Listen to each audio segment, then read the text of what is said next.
বাইরে বৃষ্টি পড়ছে আর আমি এখানে রান্না করছি নিরামিষ খিচুড়ি। এই রেসিপিটাই আজকে তোমাদের সাথে শেয়ার করে নেব। এইভাবে একবার খিচুড়িটা রান্না করে দেখতে পারো, খেতে হয় কিন্তু দারুণ। ডালটা আমার মোটামুটি সিদ্ধ হয়ে গেছে, এবারে দেখো চালটাও দিয়ে দিলাম। নিরামিষ খিচুড়ি যেহেতু, সেই জন্য আমি এখানে মুগ ডাল আর গোবিন্দভোগ চাল ব্যবহার করেছি। এখানে কিছু সবজি আমি কাট করে নিয়েছি, আমার ভিডিওটা দেখে বুঝতেই পারছো আমি কি কি ব্যবহার করেছি। কিছু কিছু জিনিস আমি এখানে মেনশন করে দেবো, তোমরা সেটা দেখেও বুঝতে পেরে যাবে।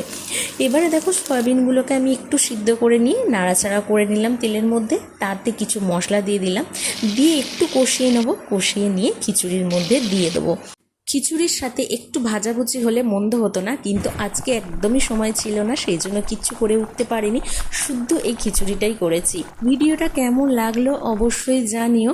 আজকের মতো এ পর্যন্তই, পরের আবার একটা ভিডিওয় তোমাদের সাথে দেখা হচ্ছে।